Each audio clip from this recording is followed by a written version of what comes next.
বিশেষ করে আমাদের যুবক ভাইয়েরা, তারা মসজিদে আসার সময় তাদের হয় না। আমি বলি, যুবক ভাই, একটু মসজিদে এসে দেখুন না, বৃদ্ধ বাবারা মসজিদের পাশে বসে থাকে, সেজদা দিবে সেই শক্তি তার নাই, তার শরীরের শক্তি পুড়িয়ে গেছে। এখন তার মন চায় একটু রবকে সেজদা করি, কিন্তু সেইভাবে সেজদা করার মতো শক্তি তার নাই। এখন সে ইশারা করে সেজদা করে। কথা বলেন ঠিক কি ঠিক না? যদিও আল্লাহ তাআলা তাকে সেজদার পরিপূর্ণ সওয়াব দান করবে, কিন্তু তার মনে তো ইতমিনান হবে না, মনের ভালোবাসাটা পূরণ হবে না। হায়রে, আমি যদি হাতটাকে জমিনে লাগিয়ে রব্বে কাবাকে সেজদা করতাম, আমার কলিজাটা ভরে যেত। কিন্তু যুবক ভাই, আমার আর তোমার তো শক্তি আছে, কিন্তু আমি আর তুমি তো মসজিদে আসি না, সেজদা করি না রবকে। একটু আমার আর আপনার ভিতরে এই অনুশোচনা আসে না?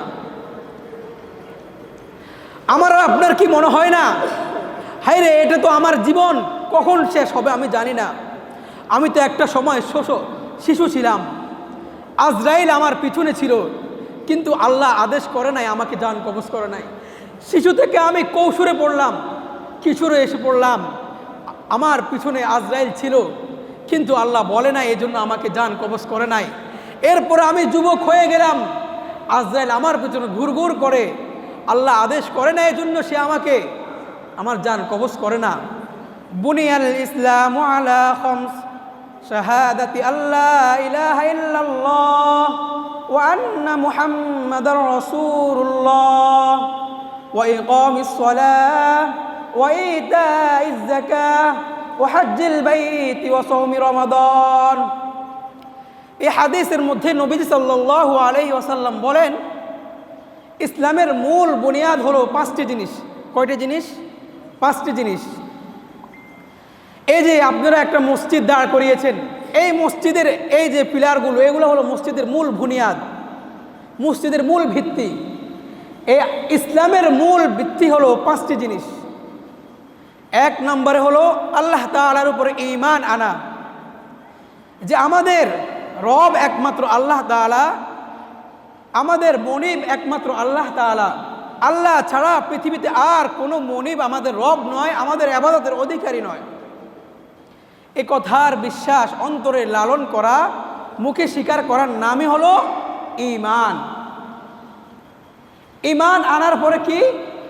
ঈমান আনার পরে নবীজি সাল্লাল্লাহু আলাইহি ওয়াসাল্লাম বলেন, ওয়া ইকামিস সালাহ, তোমরা নামাজ কায়েম করো, ওয়া ইতাইজ যাকাহ, যাকাত প্রদান করো, ওয়া হজ্জিল বাইতি, বাইতুল্লাহর হজ করো, ওয়া সাওমি রমাদান, রমজান মাসে রোজা রাখো। এবার এই হাদিসটার একটু ব্যাখ্যা করি। প্রথম বিষয় তো বললাম ঈমান, পরের 4টা বিষয় আসেন, নামাজ বাদ দিয়ে পরের 3 বিষয় আসেন। যাকাত, এই যাকাত কাদের জন্য ফরজ? যাদের নেশাব পরিমাণ মাল আছে, অর্থাৎ যেসব পরিমাণ মাল হলে তার উপরে যাকাত ফরজ, ওই পরিমাণ মাল যার আছে তার জন্য বছরে একবার যাকাত দেওয়া ফরজ। তাহলে এটা সবার জন্য ফরজ নয়, যার নেশাব পরিমাণ মাল আছে। এরপরে আসেন হজ করা। হজ করা হলো ওই ব্যক্তির জন্য ফরজ যেই ব্যক্তি খানায় কাবা পর্যন্ত যেতে পারবে তার বাড়ি থেকে, সেখানে গিয়ে হজ পালন করে আবার বাড়িতে আসতে পারবে। এতে মধ্যে তার যাবতীয় খরচ আঞ্জাম দেওয়ার মতো অর্থ আছে। ইভেন তার বাড়িতে যে তার আহাল পরিবার আছে, এদেরকে খরচ চালানোর মতো তার অ্যাবিলিটি আছে। তো আল্লাহ তাআলা বলে তার জন্য হজ করা ফরজ। তাহলে সবার জন্য হজ ফরজ? কথা বলেন না, সবার জন্য নয়। যাদের জন্য হজ পালন করার মতো পরিপূর্ণ অর্থ সামগ্রী আছে তার জন্য হজ পালন করা ফরজ। এরপরে রোজা, এটি রমজান মাসে ফরজ, বছরের 12 মাসের 1 মাসে ফরজ, বাকি 11 মাসে ফরজ নয়। তাহলে আমরা পেলাম ইসলামের মূল বুনিয়াদের মধ্যে একটা হলো ঈমান, আর যে 4টি জিনিস আমাদের কাজের সাথে সম্পর্কিত, সেই 4টির মধ্যে 3টি হলো যেটা আমাদের সবার প্রতি গণহারে ফরজ নয়, কিন্তু শুধুমাত্র কেবলমাত্র নামাজ সালাত এটা সবার জন্য প্রত্যেক দিন 5 ওয়াক্ত নামাজ পড়া ফরজ। সুবহানাল্লাহ বলবেন না? নামাজ এটা গরিব দুঃখী পুরুষ নারী সবার জন্য প্রতিদিন 5 ওয়াক্ত নামাজ আদায় করা ফরজ। আল্লাহ, এই নামাজের অনেক গুরুত্ব রয়েছে। মুসলিম শরীফের 482 নম্বর হাদিসের মধ্যে নবীজি বলেন, আকরাবু মা ইয়াকুনুল আবদু মির রাব্বিহি ওয়া হুয়া সাজিদুন। নবীজি হাদিসের মধ্যে বলেন, একজন বান্দা তার মনিব অর্থাৎ আল্লাহর নিকটবর্তী হওয়ার সবচাইতে বড় মাধ্যম হলো সাজিদুন, সিজদা করা অর্থাৎ নামাজ আদায় করা। একজন বান্দা সে তার আল্লাহর নৈকট্য অর্জন করবে নামাজের মাধ্যমে। কিসের মাধ্যমে ভাই? নামাজের মাধ্যমে। কিন্তু আজকে দেখেন, আমরা গাফলতির সাথে মসজিদে আসি না। বিশেষ করে আমাদের যুবক ভাইয়েরা, তারা মসজিদে আসার সময় তাদের হয় না। আমি বলি, যুবক ভাই, একটু মসজিদে এসে দেখুন না, বৃদ্ধ বাবারা মসজিদের পাশে বসে থাকে, সেজদা দিবে সেই শক্তি তার নাই, তার শরীরের শক্তি পুড়িয়ে গেছে। এখন তার মন চায় একটু রবকে সেজদা করি, কিন্তু সেইভাবে সেজদা করার মতো শক্তি তার নাই। এখন সে ইশারা করে সেজদা করে। কথা বলেন ঠিক কি ঠিক না? যদিও আল্লাহ তাআলা তাকে সেজদার পরিপূর্ণ সওয়াব দান করবে, কিন্তু তার মনে তো ইতমিনান হবে না, মনের ভালোবাসাটা পূরণ হবে না। হায়রে, আমি যদি হাতটাকে জমিনে লাগিয়ে রব্বে কাবাকে সেজদা করতাম, আমার কলিজাটা ভরে যেত। কিন্তু যুবক ভাই, আমার আর তোমার তো শক্তি আছে, কিন্তু আমি আর তুমি তো মসজিদে আসি না, সেজদা করি না রবকে। একটু আমার আর আপনার ভিতরে এই অনুশোচনা আসে না? আমার আর আপনার কি মনে হয় না, হায়রে এটা তো আমার জীবন কখন শেষ হবে আমি জানি না। আমি তো একটা সময় শিশু ছিলাম, আজরাইল আমার পিছনে ছিল, কিন্তু আল্লাহ আদেশ করে নাই, আমাকে জান কবজ করে নাই।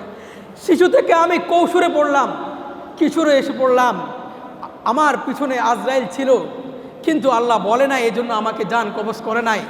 এরপরে আমি যুবক হয়ে গেলাম, আজরাইল আমার পিছনে ঘুরঘুর করে, আল্লাহ আদেশ করে না, এই জন্য সে আমাকে আমার জান কবজ করে না। আমি আবার বিদ্যুতার মধ্যে পড়ে যাব, জানি না আমার হায়াত কখন শেষ হয়ে যাবে। এই সংক্ষিপ্ত হায়াতে কতটুকু রবের ইবাদত করলাম, একটু হিসাব করার বিষয়। আল্লাহ তাআলা দুনিয়াতে গাছ দিয়ে বান্দাকে বুঝাচ্ছে, বান্দা দেখো, গাছের মধ্যে যে জিনিসটা ঝরে সে জিনিসটা ঝরে, যে জিনিসটা ধরে সে জিনিসটা ঝরে। বান্দা তুমিও ঝরে যেতে হবে। আল্লাহ সকালবেলা সূর্য উঠে বলে, বান্দা দেখোস না, সূর্যটা উঠাইলাম, যে জিনিসটা উঠে যায় সে জিনিসটা আবার ডুবেও যায় সন্ধ্যাবেলায়। তোর জীবন উঠলো, একটা সময় তো তোর জীবনটা নিভে যাবে। মাঝে মাঝে আয়নার সামনে দাঁড়ান না আপনারা? আপনার আয়নার মধ্যে চেহারা দেখেন না? মনে হয় যেন ওই এলাকার কেউ আয়নাতে চেহারা দেখে না। আয়নাতে যখন চেহারা দেখেন, কপালের বিচিটা দেখেন, নাকের বিচিটা দেখেন, ক্রিম ঠিকমতো লাগছে কিনা এটা দেখেন। কখনো এটা দেখেন না যে আমার মুখে তো একসময় দাড়ি ছিল না, আজকে দাড়ি উঠে গেল। আমার মুখের দাড়িগুলো তো একটা সময় কালো ছিল, আজকে সাদা হয়ে গেল, লাল হয়ে গেল। হায়রে, আমার জীবনের, আমার শরীরের অঙ্গ পতঙ্গই তো বলছে যে তোমার শরীরে দাড়ি ছিল না, আজকে দাড়ি উঠে গেল। তোমার শরীরের দাড়িগুলো ছিল কালো, আজকে সাদা হয়ে গেল। অতএব তোমার জীবনটা শেষ দিকে এগোচ্ছে। একটু না তুমি আল্লাহর দিকে এগোবে, একটু না তুমি চিন্তা করবে। এজন্য মেরে মুহতারাম, আপনাদের কাছে বলি যে নামাজের গুরুত্ব আমাদেরকে দিতে হবে। এই নামাজকে আল্লাহ তাআলা আমাদের জন্য হাদিয়া হিসেবে প্রেরণ করেছেন, উপহার হিসেবে প্রেরণ করেছেন। আল্লাহ তাআলা তার নবীর কাছে যত ধরনের হুকুম আহকাম পাঠাইছেন, কার মাধ্যমে? জিব্রাইল আমিনের মাধ্যমে। কার মাধ্যমে ভাই? জিব্রাইল আমিনের মাধ্যমে। শুধুমাত্র একমাত্র এই নামাজকে আল্লাহ তাআলা জিব্রাইলের মাধ্যমে পাঠান নাই, স্পেশালভাবে নবীকে দুনিয়া থেকে তার আরশে আজিমে নিয়ে গেছেন। নিয়ে গিয়ে আসার সময় বলেন, বন্ধু তোমার জন্য একটা হাদিয়া দিব, একটা উপঢৌকন দিব তোমার উম্মতের জন্য, নিয়ে যাও না। আমাদের বাড়িতে যখন মেহমান আসে, যাওয়ার সময় মা তার মেয়েকে মিষ্টির পোটলা দিয়ে দেয়। দিনভর রান্না করে মাছ গোস টিফিন বাড়িতে করে দিয়ে দেয়, মেয়ের জন্য দিয়ে যাও বাড়িতে। নবীজি যখন মেয়েরাজ থেকে আসে, নবীকে আল্লাহ বলে, হে বন্ধু, তোমার উম্মতের জন্য আমার একটা হাদিয়া আছে, এটা না তুমি নিয়ে যাও। হাদিয়াটা কি বলেন তো? নামাজ। এই নামাজ আল্লাহ তাআলা নবীজি আসার সময় আমাদের জন্য উপহার হিসাবে দিয়েছে। আমি আর আপনি কি সেই উপহারের মূল্যায়ন করতে পেরেছি? দোস্ত, নবী আমাদের এই উপহারের জন্য 63টা বছর কত কষ্ট করেছে, তার দান শহীদ করেছে, পেটের মধ্যে পাথর বেঁধেছে, 3 মাস তার চুলার মধ্যে আগুন জ্বলে নাই, এদিক ওদিক দৌড়াদৌড়ি লাপালাপি করেছে, রাত্রে ঘুম যায় নাই আমার আর আপনার আমানতটাকে ঠিক রাখার জন্য। আমি আর আপনি নবীর এই আমানতকে ভুলে গেলাম। এজন্য আমরা নবীর এই আমানত, আল্লাহর দেওয়া এই উপহার নামাজকে ঠিকমতো মূল্যায়ন করবো তো ইনশাআল্লাহ। আল্লাহ আমাদের সবাইকে মূল্যায়ন করার তৌফিক দান করুন।